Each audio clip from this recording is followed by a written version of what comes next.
Hello, BookTube, and welcome back to our read aloud of Bram Stoker's Dracula in this lovely Penguin speculative fiction edition. The naked hardcover here with the original artwork on the front and the back and the end papers. Just a lovely thing. They did 3 vampire-themed books for October. I'm really curious to know what more they plan on doing, because this is held up really, really. I didn't plan on reading Dracula out loud in October anyway. I've spent so much attention on this book, I thought you'd be sick of it. But Randy Ray at the Literate Texan is doing Dracula for the Lone Star Book Club for October. And I thought, well, let's read the first chapter and try to imagine what it was like to encounter this for the very first time as a Victorian reader. It being Victober and all.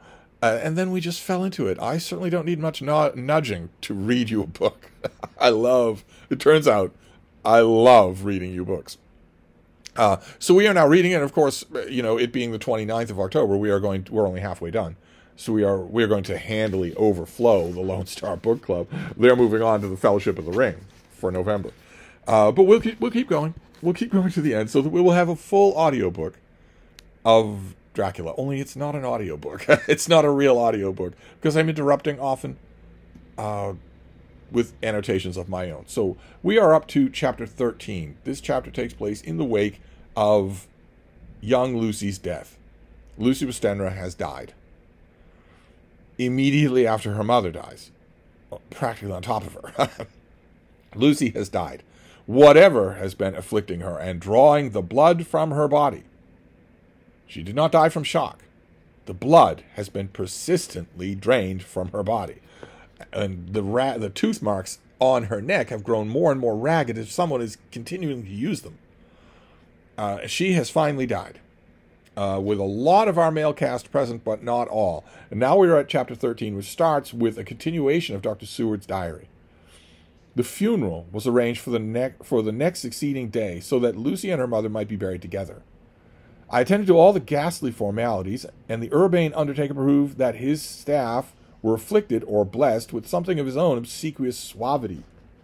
Even the woman who performed the last offices for the dead remarked to me in a confidential brother-professional way, when she had come out of the death chamber, "She makes a very beautiful corpse, sir. It's quite a privilege to attend on her. It's not too much to say that she will do credit to our establishment."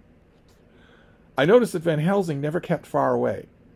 That was possible from this disordered state of things in the household. There were no relatives at hand, and as Arthur had to be back in the next day to attend to his father's funeral, poor Arthur, his beloved Lucy, Lucy's mother, his own father, we were unable to notify anyone who should have been bidden. Under the circumstances, Van Helsing and I took it upon ourselves to examine papers, etc. He insisted upon looking over Lucy's papers himself. I asked him why, for I feared that he, being a foreigner, might not quite be aware of English legal requirements, and so might in ignorance make some unnecessary trouble. And he answered me, I know. You forget that I am a lawyer as well as a doctor. But this is not altogether for the law. You knew that when you avoided the coroner. I have more than him to avoid. There may be papers, more, such as this." As he spoke, he took from his pocketbook the memorandum which had been in Lucy's breast, which she had torn in her sleep. When you find anything of the solicitor who is for the late Miss Westenra, seal all her papers and write him tonight. For me, I watch here in the room and in Miss Lucy's room all night, and I myself search for what may be. It is not well that her thoughts go into the hands of strangers. I went on with my part of the work, and in another half hour I found the name and address of Mrs. Westenra's solicitor and had written to him. All the poor lady's papers were in order. Explicit directions regarding the place of burial were given. I had hardly sealed the letter when, to my surprise, Van Helsing walked into the room, saying, "Can I help you, friend John? I am free, and if I may, my services to you." "Have you got what you looked for?" I asked. To which he replied, "I did not look for any specific thing. I only hope to find, and find I have, all there was, only some letters and a few memoranda, and a diary new begun. But I have them here, and we shall for the present say nothing of them. I shall see that poor lad tomorrow evening, and with his sanction I shall use some." Then, when we had finished our work in hand, he said to me, "And now, friend John, I think we may to bed. You want sleep, both you and I, and rest to recuperate. Tomorrow we shall have much to do, for tonight there is no need of us, alas." not really sure of this. I mean, I know that, Bram Stoker has his ideas about Gothic seduction and all that. But and I think it's a legitimate question as to whether or not Stoker actually thinks that vampiric seduction can happen across sex lines. A female vampire can seduce and turn a man, Jonathan Harker say, but can a man do that? Or is the answer to that no? In other words, I'm wondering here. Van Helsing says, "We go to bed, and I'll go to bed. Our work is done here." Why wouldn't Dracula turn them or attack them? But anyway, before turning in, we went to look at poor Lucy. The undertaker had certainly done his work well, for the room was turned into a small chapel. There was a wilderness of beautiful white flowers, and death was made as little repulsive as might be. The end of the winding sheet was laid over the face. When the professor bent over and turned it gently back, we both started at the beauty before us. All the tall wax candles showing a sufficient light to note it well. All Lucy's loveliness had come back to her in death, and the hours that had passed, instead of leaving traces of decay's effacing fingers, had but restored the beauty of life, till positively I could not believe my eyes that I was looking at a corpse. It's not quite all the coroner's art. It's also that Lucy is not quite dead. The professor looked sternly grave. He had not loved her as I have, and there was no need for tears in his eyes. He said to me, "Remain till I return," and left the room. He came back with a handful of wild garlic from the box waiting in the hall, but which had not been opened, and placed the flowers amongst the others and on and around the bed. Then he took from his neck, inside his collar, a little golden crucifix, and placed it over the mouth. He restored the sheet to its place, and we came away.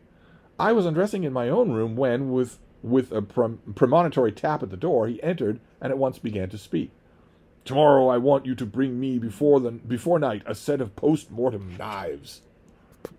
"Must we make an autopsy?" I asked. "Yes and no. I want to operate, but not as you think. Let me tell you now, but not a word to another. I want to cut off her head and take out her heart." "Ah, you, a surgeon, and are shocked. You, I have seen with no tremble of hand or heart, do operations of life and death that make the rest shudder. Oh, but I must not forget your dear friend John, that you loved her, and have not forgotten it. For it is I that shall operate, and you must only help. I would like to do it tonight, but for Arthur I must not. He will be free to see after his father's funeral tomorrow, and we will want to see her. He will want to see her, to see it. Then, when she is coffined ready for the next day, you and I shall come when all sleep. We shall unscrew the coffin lid, and shall do our operation, and then replace all, so that none know save we alone."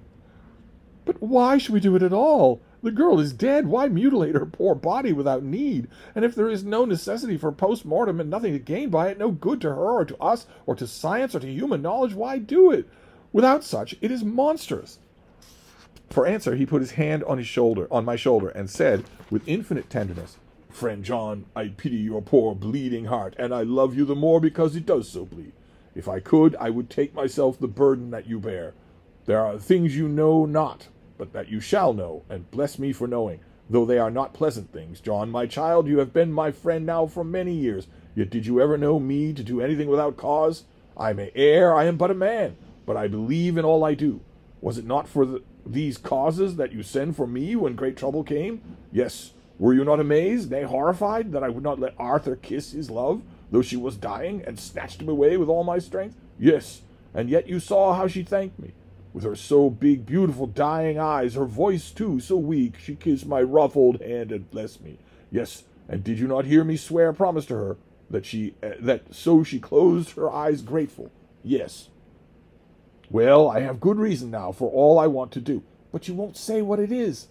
It would be easy to say what it is. It's one thing if you put garlic around a dying girl's bed. Maybe you know something about the smell of it. Maybe it has some medicinal purpose, as you told her mother it did. But now you're saying to cut off a dead woman's head. When you're saying something like that, you owe your friend an explanation. You have for many years trusted me. You have believed me weeks past, when there be things so strange you might well doubt. Believe me yet a little, friend John. If you trust me not, then I must tell what I think, and that is perhaps not well. If I work as I shall work, no matter trust or not, Without my friend trust in me, I work with heavy heart and feel, oh, so lonely, when I want all help and courage that may be. He paused a moment and went on solemnly. Friend John, there are strange and terrible days before us. Do not us be two but one, so we work to good end. Will you not have faith in me? I took his hand and promised him. I held my door open as he went away and watched him go into his own room and close the door. As I stood without moving, I saw one of the maids pass silently along the passage. She had her back to me, so did not see me, and go into the room where Lucy lay. The sight touched me. Devotion is so rare, and we are so grateful to those who show it unasked to those we love. Here was a poor girl putting aside the terrors which she had naturally had of death to go watch alone by the bier of her mistress, whom she loved, so that the poor clay might not be lonely till laid to eternal rest. I wonder if that's the reason. And also notice here and in Castle Dracula and all throughout the book, notice that Bram Stoker was the manager of the greatest actor of his day forever and ever and ever, and was also a deep, deep patron and fan of the stage. And you can tell that in a lot of ways in this book. I believe you can tell that in a lot of ways. This is a very, very effectively dramatic book. But also notice his almost near obsession with doors and exits and entrances. It's just uncanny. I must have slept long and soundly, for it was broad daylight when Van Helsing waked me by coming into my room. He came over to my bedside and said, "You need not trouble about the knives. We shall not do it." "Why not?" I asked, for his solemnity of the night before had greatly impressed me. "Because," he said sternly, "it is too late, or too early. See?" Here he held up the little golden crucifix. "This was stolen in the night." "How stolen?" I asked, "since you have it?"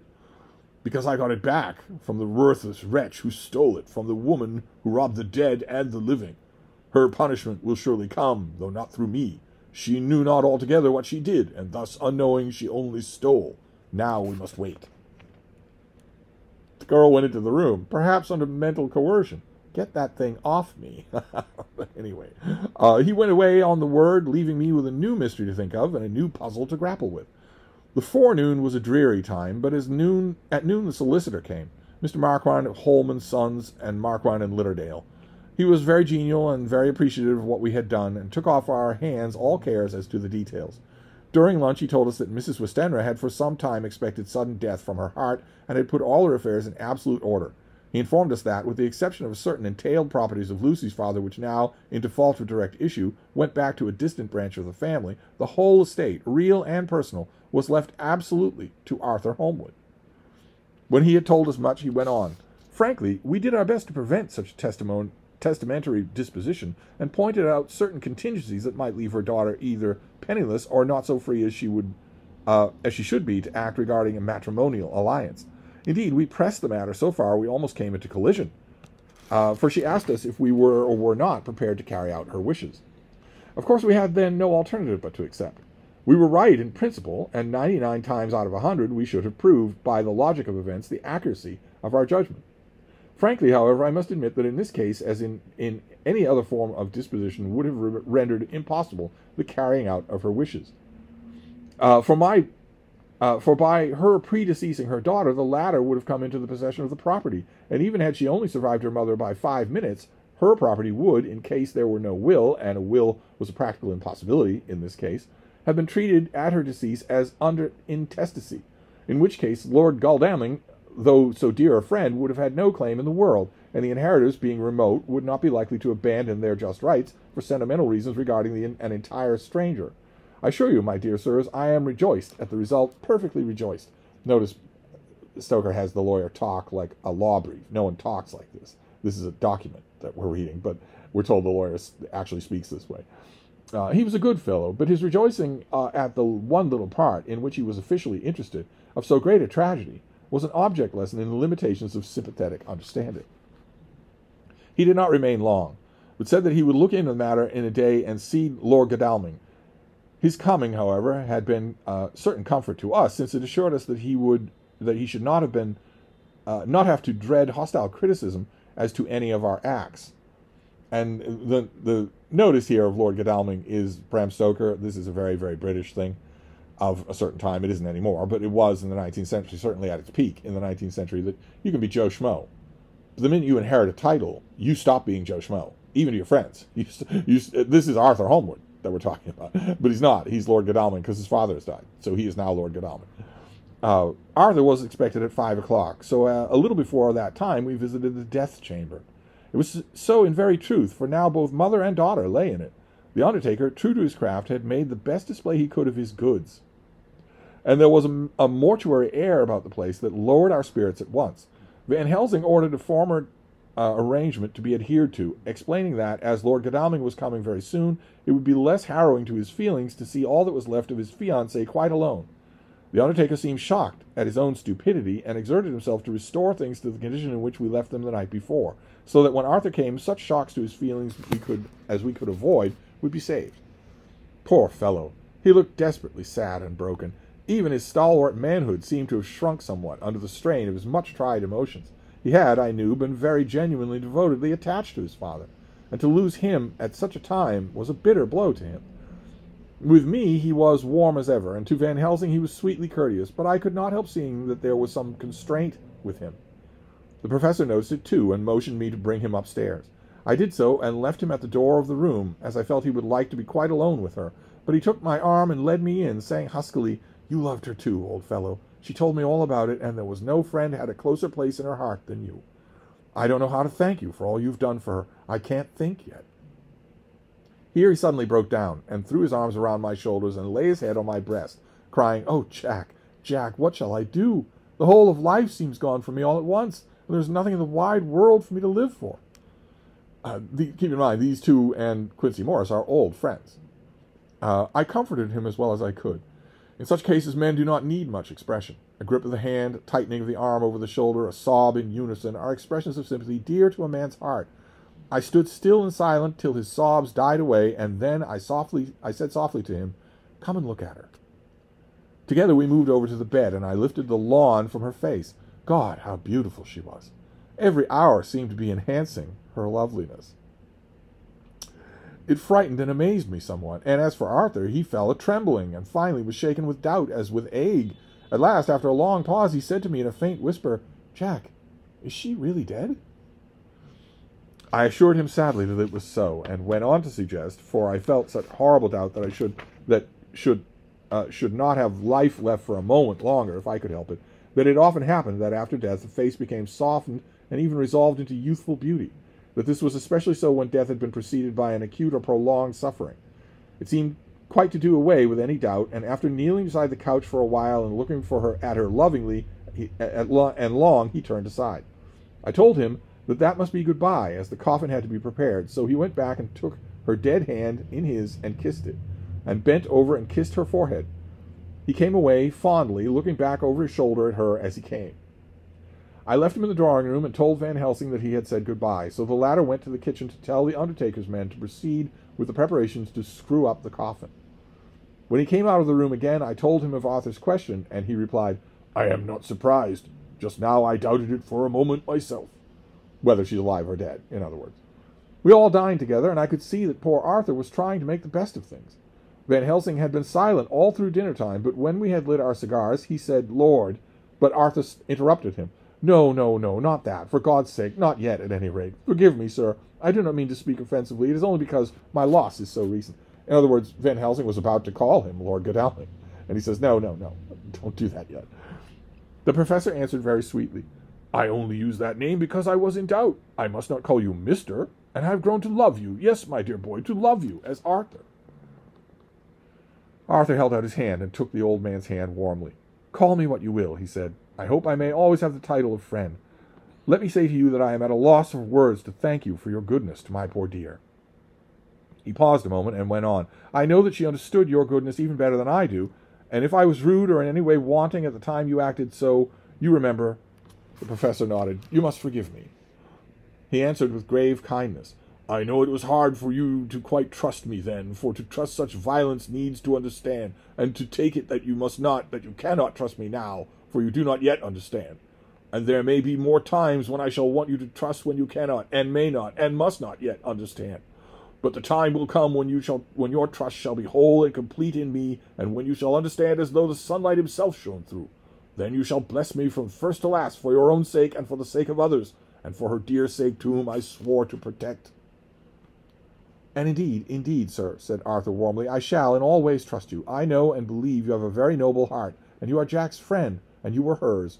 You shall do what you like. The professor cleared his throat a couple of times, as though about to speak, and finally said, May I ask something now? Certainly. You know that Mrs. Westenra left you all her property? No.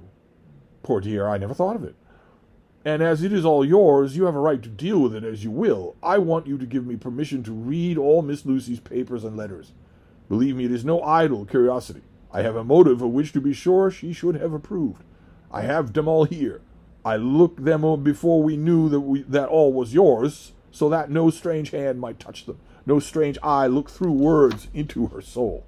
I shall keep them, if I may. Even if you may not see them yet, I shall keep them safe. No word shall be lost, and in good time I shall give them back to you. It is a hard thing, I ask, but you will do it, will you not, for Lucy's sake? Arthur spoke out heartily, like his old self.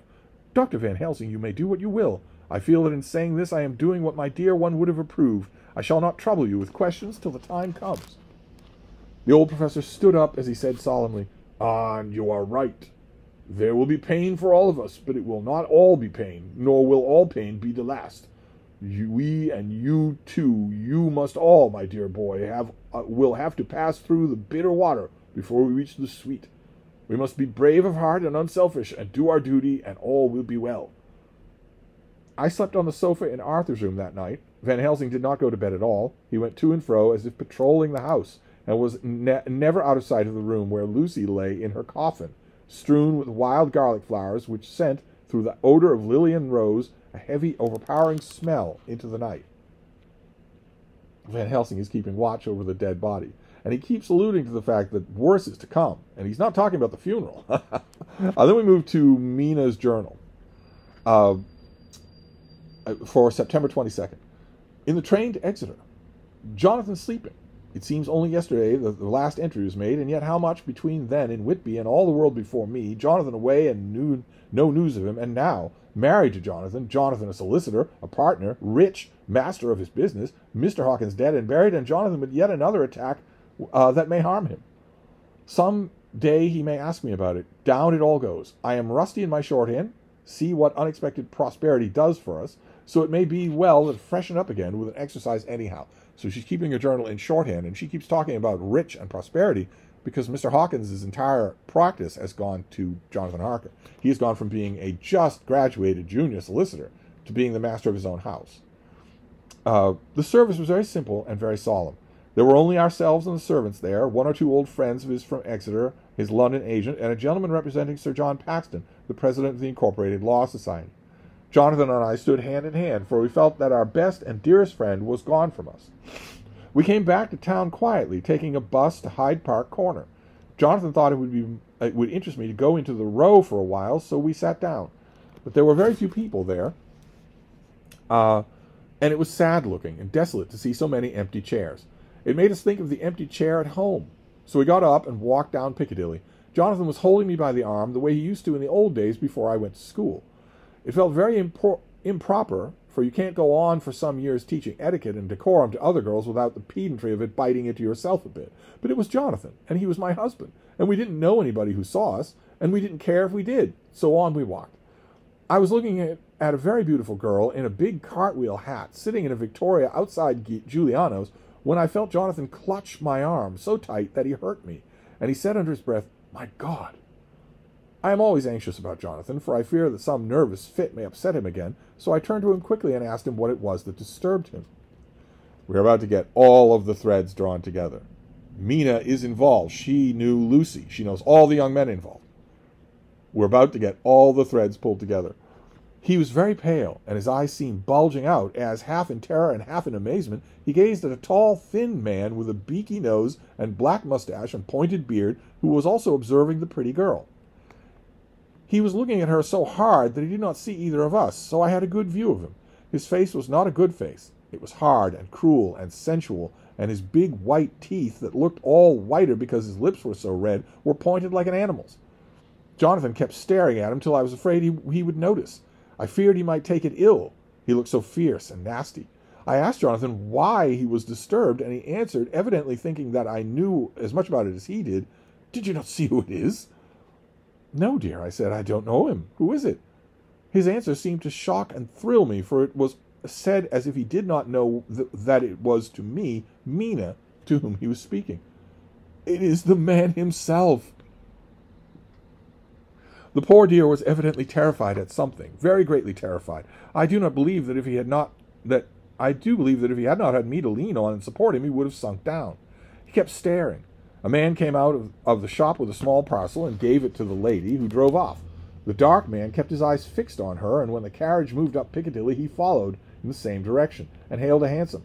Jonathan kept looking at him afterwards, and said as if to himself, I believe it is the Count, but he's grown young. My God, if this be so, oh my God, if only I knew, if only I knew.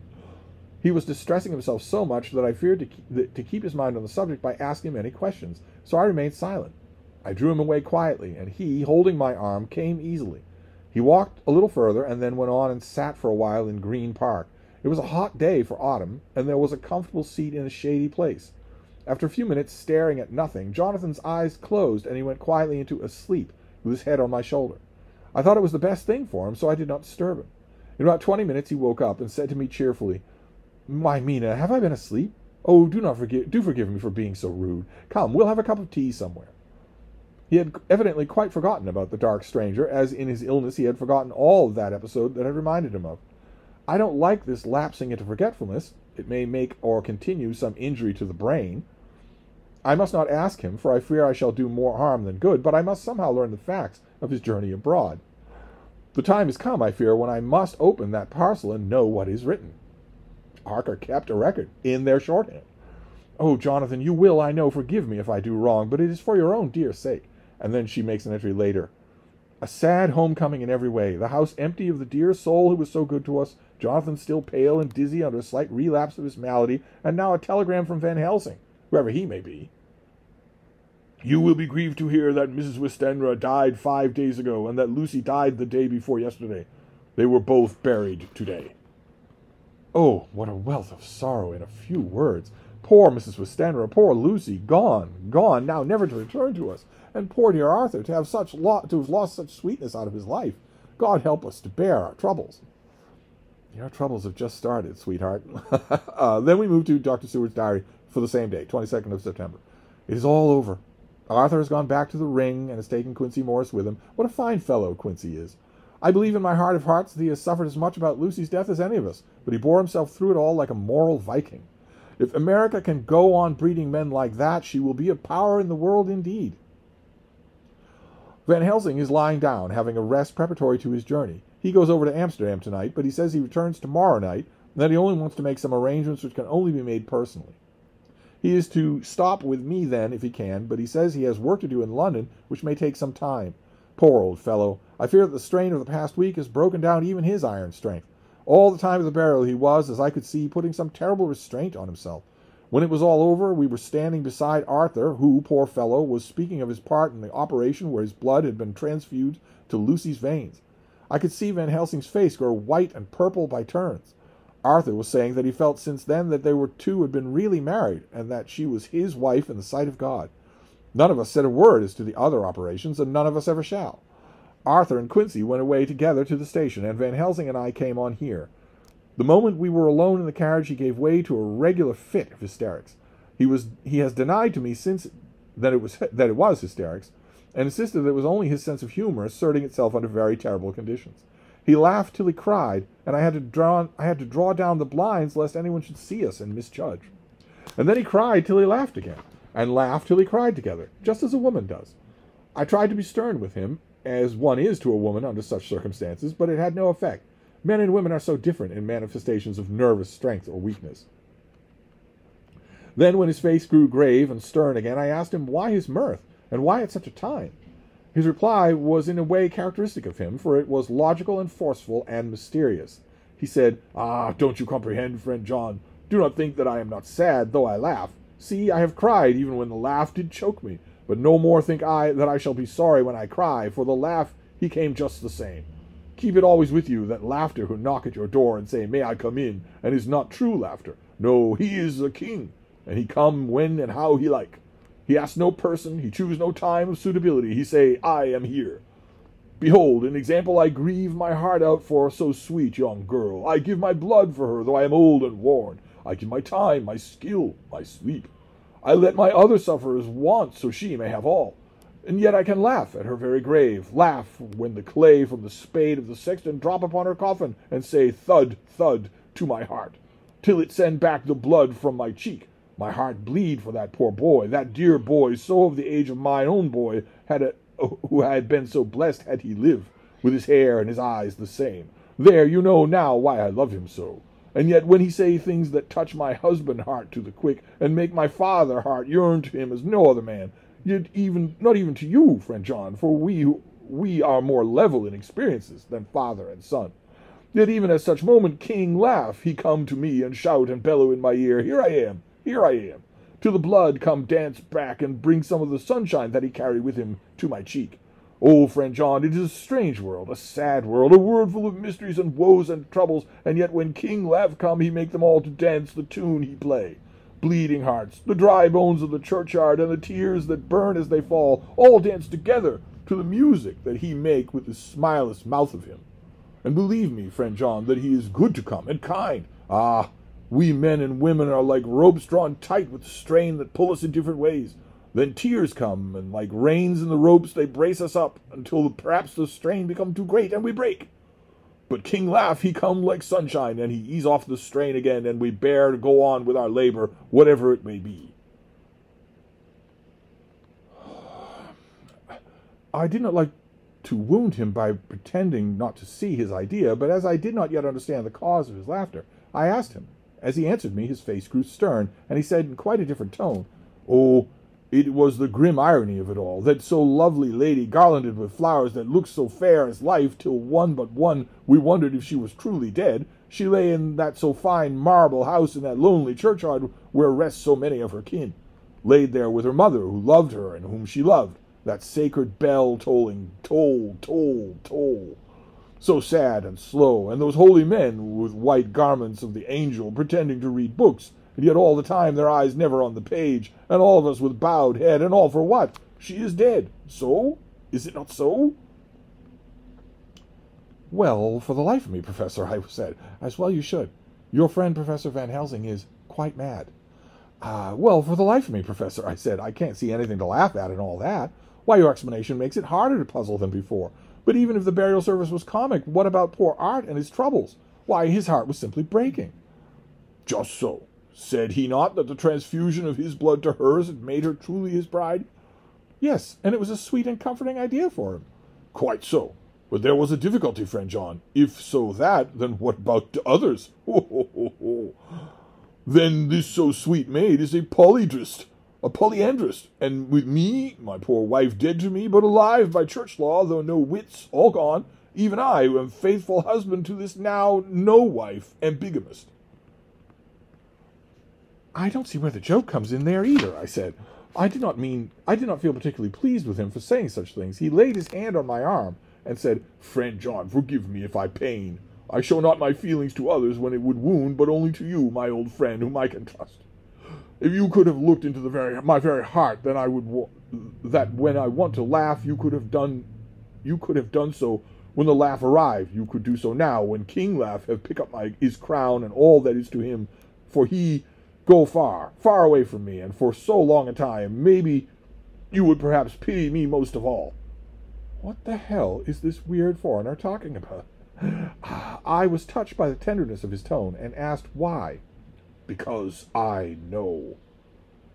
And now we are scattered, and for many a long day loneliness will sit over our roofs with brooding wings. Lucy lies in the tomb of her kin, a lordly death house in a lonely churchyard away from teeming London, where the air is fresh and the sun rises over Hampstead Hill, and where wildflowers grow out of their own accord. So I can finish this diary, and God only knows if I shall ever begin again. If I do, or if I ever open this again, it will be to deal with different people and different themes. For here at the end, where the romance of my life is told, ere I go back up to take the thread of my life work, I say sadly and without hope, fini. But it is not to be. And then we get a scrap from a newspaper, the Westminster Gazette, dated 2 days later. The article is titled "A Hampstead Mystery."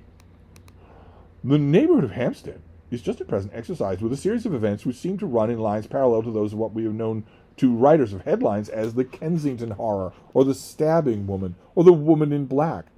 During the last 2 or 3 days, several cases have occurred of young children straying from home or neglecting to return from their playing on the heath. In all these cases, the children were too young to give any properly intelligible account of themselves, but the consensus of their excuses is that they had been with the Bloofer lady. It has always been late in the evening when they had been missed, and on 2 occasions the children have not been found until early the following morning.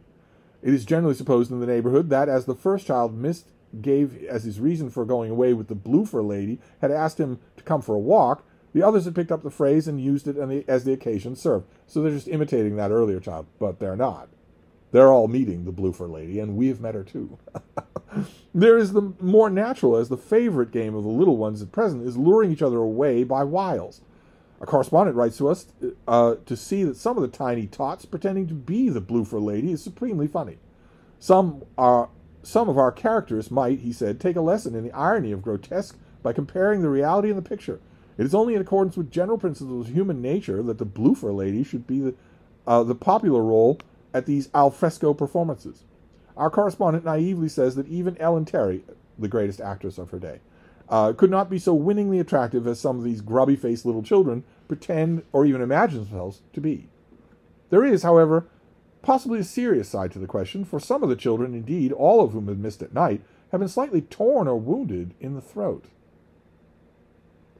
The wounds seem such as might be made by a rat or a small dog, and although not as much importance, individually would tend to show that whatever animal inflicts them had a system or method of its own. Police of the division have been instructed to keep a sharp lookout for straying children, especially when very young, in and around Hampstead Heath, and for any stray dog which might be about. And then we have an update to the Westminster Gazette in an extra special, also titled The Hampstead Horror, with the subtitle, Another Child Injured, the Bloofer Lady. And the text is this: We have just received intelligence that another child, missed last night, was only discovered late in the morning under a furze bush at the Shooter's Hill side of Hampstead Heath, which is, perhaps, less frequented than the other parts. It has the same tiny wound in the throat as has been noticed in other cases. It was terribly weak and looked quite emaciated. It, too, when partially restored, had the common story to tell of being lured away by the Bloofer lady. And that is the end of the chapter. And again, we can put ourselves in the position, in the mind frame, if we can, of the original Victorian reader. Lucy dies. She is emaciated. She is drained. She dies by a cause that's never quite made clear. The reader knows more about it than anyone else except maybe Van Helsing, but it's never quite made clear. She is put into a mausoleum on Hampstead Heath. And almost immediately, children start seeing a Bloofer lady, a weird woman, wandering around Hampstead Heath at night and luring them away. And when they are found the next morning, they have puncture wounds on their throats, and some of them are dazed and emaciated. So we're going to end the chapter there, and we will move on. I will see you then. Thank you, BookTube.